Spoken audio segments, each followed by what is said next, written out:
जय हिंद दोस्तों, रक्षित खन्ना के इस चैनल में आपका स्वागत है। दोस्तों, आज के इस वीडियो में मैं आपको 4 महत्वपूर्ण जानकारी दूंगा, जैसा कि आप पीछे बोर्ड पर देख रहे हैं। और इसी के अनुसार कुछ मैसेज है, कुछ लेटर है, वो भी मैं आपको साइड में दिखाऊंगा, वो भी आप चेक करेगा।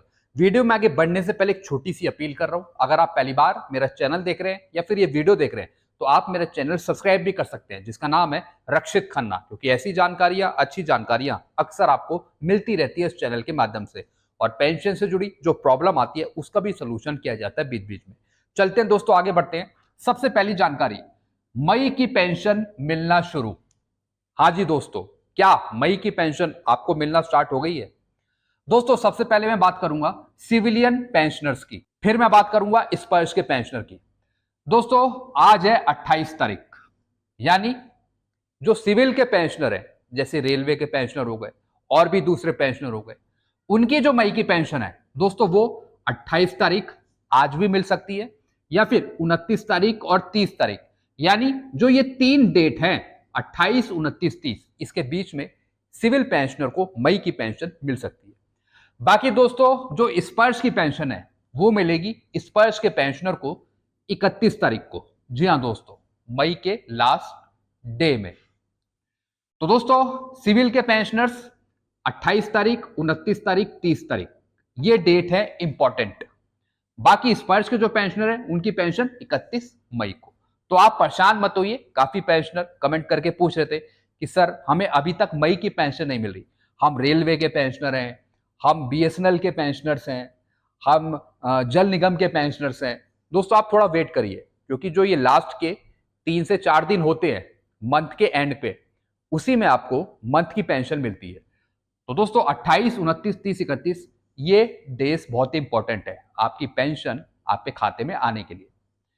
चलते हैं अगली जानकारी की तरफ। स्पर्श पर पेंशनर्स एफएमए का पैसा रुकवाकर ईसीएचएस की फैसिलिटी ले सकते हैं।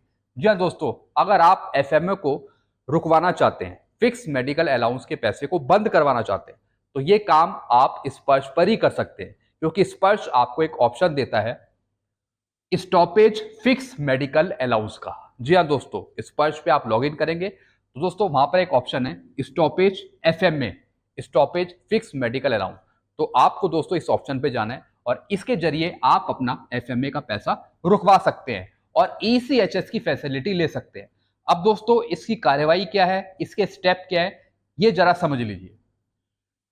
स्पर्श पर पेंशनर एफएमए का पैसा रुकवाकर ईसीएचएस की फैसिलिटी ले सकते हैं। जैसा मैंने आपको बताया, स्पर्श पर स्टॉपेज एफएमए का ऑप्शन चूज करें, फिर दोस्तों आपको मिल जाएगा टोकन नंबर। टोकन नंबर आपका जनरेट हो जाएगा। फिर दोस्तों, उसी के साथ साथ आप अपने रिकॉर्ड ऑफिस को भी सूचित कर दें कि आप एफएमए का पैसा नहीं लेना चाहते हैं और ईसीएचएस की फैसिलिटी लेना चाहते हैं। यानी रिमाइंडर के तौर पर सूचित करने के आधार पे आप रिकॉर्ड ऑफिस को भी बता दें। इसके बाद आपका कॉरिजेंडम पीपीओ इशू होगा। जी हाँ दोस्तों, इसके बाद आपका कॉरिजेंडम पीपीओ इशू होगा।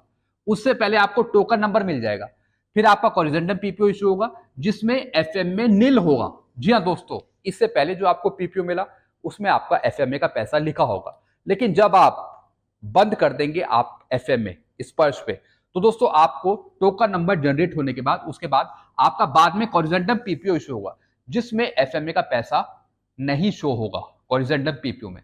तो दोस्तों फिर आप अप्लाई करेंगे ईसीएचएस के लिए, ईसीएचएस में ज्वाइन होने के लिए। और जैसे ही आप ईसीएचएस में ज्वाइन होंगे, उनकी वेबसाइट पे आप अपलोड करेंगे पीपीओ, कॉरिजेंडम पीपीओ, जिसमें एफएमए निल होगा। जी हाँ दोस्तों, इस तरीके से आप ईसीएचएस की सुविधा ले सकते हैं एफएमए को बंद करा के।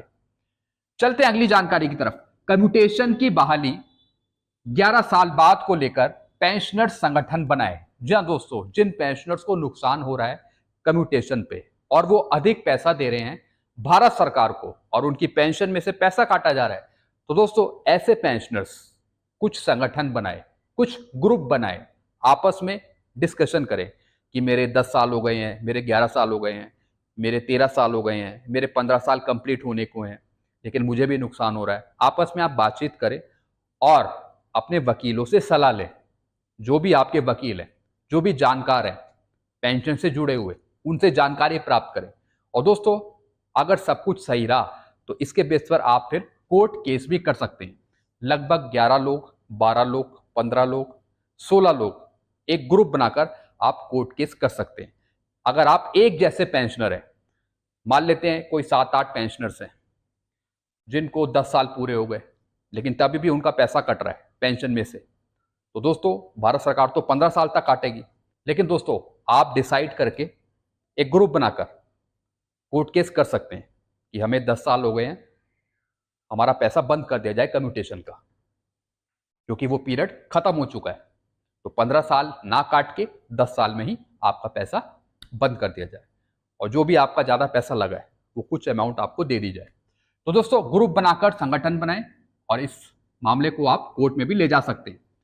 पुराने पेंशनर्स भी और नए पेंशनर भी, यानी जिनके 15 साल कंप्लीट हो चुके हैं, यानी वो भारत सरकार को पैसा दे चुके हैं पहले, तो वो भी अपना एक ग्रुप बना लीजिए, चाहे कम्यूटेशन के नाम से या पेंशनर वेलफेयर के नाम से, ताकि याद रहे कि ये इन पेंशनर का ग्रुप है।